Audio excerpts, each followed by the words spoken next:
Alors, on manque de connaissances, visiblement, du côté du corps médical pour trancher sur le rapport bénéfice-risque de la cigarette électronique sur la santé.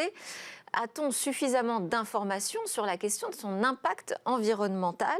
Bonjour Patrick Béduet, vous êtes le président de Vapexpo, l'organisateur des grands salons de vapotage en France, qui rassemble donc les industriels de la cigarette électronique.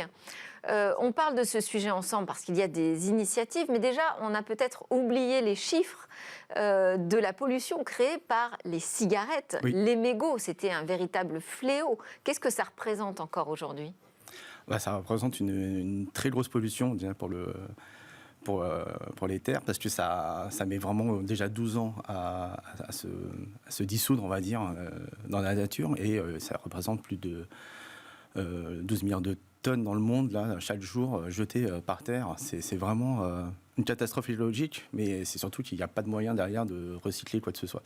Ouais, moi, j'avais ce chiffre de 4300 milliards de mégots jetés dans la nature dans le monde. Incroyable. Alors, incroyable. Bon, donc on se dit, la cigarette électronique, c'est super, parce que déjà, ça évite ce type de pollution, mais ça en apporte forcément une autre, puisque là, on est face à des composants électroniques. Alors, non. Non, parce que vous savez, les professionnels de la vape, ils sont très sensibles sur le sujet de l'écologie, et ils ont mis en place, moi je fais Vapexpo là, depuis déjà 8 ans, la cigarette électronique, ça fait plus de 10 ans que ça existe. Et c'est vrai que chaque professionnel a une sensibilité écologique et ont mis en place des circuits de recyclage pour justement récupérer les composants, comme ça soit la pile ou les composants électroniques. Beaucoup de vapoteurs, une fois que la machine ne fonctionne plus, les ramènent dans leur vape shop et derrière, on fait de la collecte. Mais c'est une filière de recyclage qui est dédiée à la cigarette électronique ? Il y a deux circuits. Il y a ce circuit-là, et puis après aussi, il y a le circuit, on va dire, classique, où on peut mettre ça dans le tri sélectif. D'accord. Expliquez-nous, précisez-nous la composition de la cigarette électronique pour qu'on voit justement quels sont ces types de composants. À quoi on a affaire en fin de vie ? On a surtout, on a affaire à du composant électronique, on va dire très léger quand même. Il y a une petite carte mère dedans, oui, qui va réguler les puissances. Je peux vous bien sûr sortir un modèle si j'ai ramené. Je ne sais pas, vous allez l'ouvrir en direct en plateau? Non. Et voilà, là vous avez le corps. On appelle ça une box. Mais après, vous voyez, c'est des circuits très légers. C'est vraiment, il y a moins de composants que dans une calculette électronique, par exemple. D'accord. Et voilà, il y a juste une petite carte mère qui va réguler justement la puissance. Là, on appelle ça le réservoir, avec un composant en verre. Et ensuite, après ça, c'est de l'aluminium.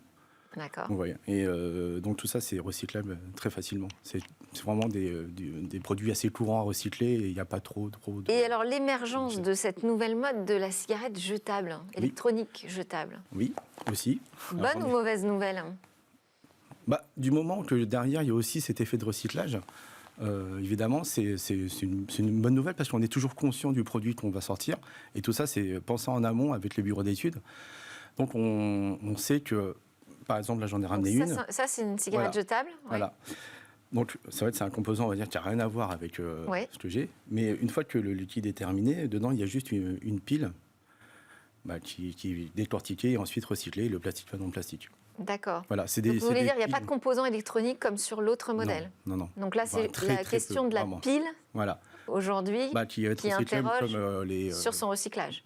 Oui, non, parce que les piles que vous avez chez vous sont aussi bien recyclées. Oui, il ne faut pas le jeter dans la rue par terre comme son mégot. Non, surtout pas. Non, je vois très peu de personnes faire ça. Et ça engage aussi la filière à s'organiser pour la collecte. Justement, les clients les ramènent dans leur lieu d'achat. Et c'est aussi, pareil, collecté et renvoyé chez le fabricant. Ça représente quoi aujourd'hui le marché de la vape en France? On est pratiquement sur 1 milliard d'euros de chiffres à l'année. En France, c'est plus de 3500 boutiques de professionnels. Et si on rajoute les points de vente... Et c'est plutôt à la baisse, à la hausse? Non, ça a stagné avec le Covid, évidemment, mais là, ça reprend à la hausse. Là, par exemple, pour le prochain événement du salon, on est rempli d'exposants qui repartent justement comme avant, en termes d'économie. Et il est vrai que je vois maintenant des nouvelles boutiques ou des franchises de boutiques qui s'ouvrent de plus en plus. Et on va dire que c'est pour des passionnés, c'est vraiment un métier d'avenir et c'est quelque chose qui est en progression, mais chaque année.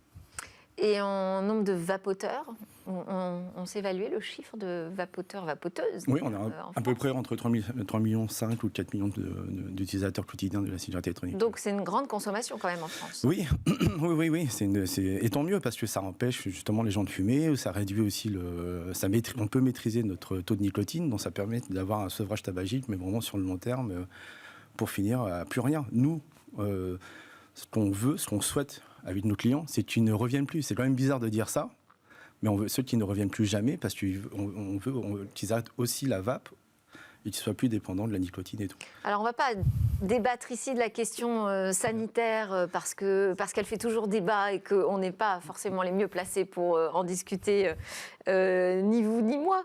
En revanche, moi, ce qui m'intéresse, c'est de rester donc, sur cet angle environnemental, d'essayer de comprendre comment est-ce qu'on peut aussi améliorer les choses en la matière. Par exemple, la taille des flacons aujourd'hui. Oui, c'est des 10 ml. Bon, alors ça, c'était imposé quand même par la Commission européenne. 10 millilitres. Voilà. Avant, c'était assez libre, donc on pouvait avoir des longues contenances. Les gens consommaient moins de plastique. Ouais. Et la Commission européenne en a décidé autrement. Donc c'est un peu quand même pour une commission qui veut... Et pour quelle raison ? C'est juste pour une question d'accoutumance ? Ouais, même pas. Je pense que c'est une question, à l'époque, c'était vraiment pour... éviter que les gens rachètent des gros bidons, ils voulaient pas, je sais pas, il y avait une histoire d'image à l'époque, donc c'est une concentration de 10 millilitres avec des taux de nicotine différents. Enfin, le max c'est 20 mg. Et ça veut dire ça veut dire qu'on consomme plus de plastique, mais heureusement qu'il est aussi recyclé, heureusement. D'accord. Et ça, c'est une réglementation qui pourrait évoluer. Vous travaillez là-dessus Après, que l'industrie s'organise. Oui, voilà, ça concerne vraiment que des liquides nicotinés. Ensuite, c'est Ouais. vrai que sans nicotine, on peut avoir des flacons plus grands. Et après, on rajoute notre base de nicotine. Donc, je sais, ça a l'air un peu lunaire comme ça, mais voilà, on a notre base aromatique. Et on peut rajouter notre nicotine, pareil, dans des petits flacons. Mais ça fait utiliser évidemment plus de plastique. Mais les gens s'organisent pour bien faire le tri sélectif. On leur dit bien à chaque vente comment recycler ces flacons-là. Et on a aussi qui les ramènent aussi en boutique pour aussi faire un système de recyclage. Donc vous avez le sentiment qu'il y a une conscience Ça, c'est environnementale. Tous les vapoteurs, enfin tous ceux qui se mettent à la cigarette électronique ont un sentiment écologique. C'est quelque chose qu'on a remarqué sur ce marché. Dès le départ, ou c'est une évolution, ça, du profil des consommateurs ? C'est une évolution parce qu'après, ils prennent conscience que eux, jusqu'à présent, ils jetaient comme ça par terre sans réfléchir. Et là, ils se disent, c'est quelque chose qu'on peut amener à recycler, c'est quelque chose qu'on peut trier. Donc, excusez-moi du mot, mais ça les éduque finalement à faire du tri aussi, comme ils font finalement chez eux, en mettant les canettes dans les poubelles jaunes, etc. Là, ils se disent, tiens, c'est bien, en plus de ça, je peux recycler mon produit. Et vous voyez d'autres différences entre le vapoteur du début et celui d'aujourd'hui ? Quelles sont les évolutions de ceux qui consomment aujourd'hui de la cigarette électronique ? Est-ce que c'est... parce qu'on a aussi parlé de la cigarette électronique qui pouvait être un moyen d'entrer dans la cigarette et non pas d'arrêter. Alors, sincèrement, non. Les personnes qui passent à la vape, généralement, c'est des fumeurs. Je vraiment connais personne ou très peu de personnes qui se sont mis à la cigarette électronique, mais s'ils le font, ils n'ont jamais fumé, ils le font sans nicotine, donc ils n'ont pas de dépendance. Mais la passerelle n'existe pas. C'est comme si je vous disais, vous buvez de l'eau, donc à la fin, vous allez boire de l'eau de Javel. Vous allez dire, non, c'est totalement incohérent. Là, c'est pareil. Si vous vapez, et un jour où il n'y a plus de vape, vous n'allez pas aller chercher une cigarette.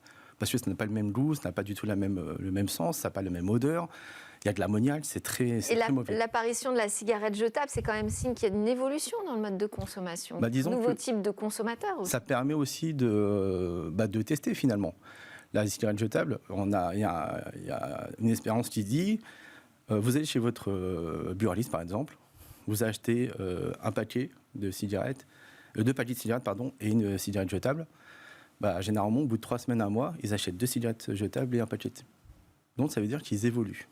Et donc ça permet d'entrer de façon simple dans la vape. Et une fois qu'on a passé le stade de la cigarette jetable, ils achètent du matériel, comme je vous ai montré au début, un peu plus évolutif.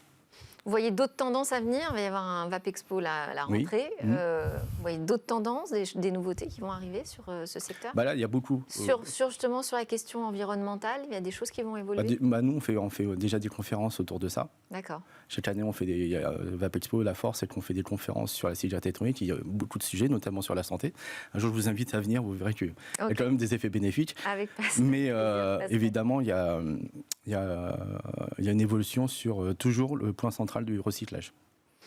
Merci beaucoup. C'était l'interview de Patrick Béduet sur l'impact environnemental de cette cigarette électronique. Je rappelle que vous êtes le président de VAP Expo. C'est l'heure dans Smart Tech de s'intéresser à la musique. C'est la fête de la musique aujourd'hui.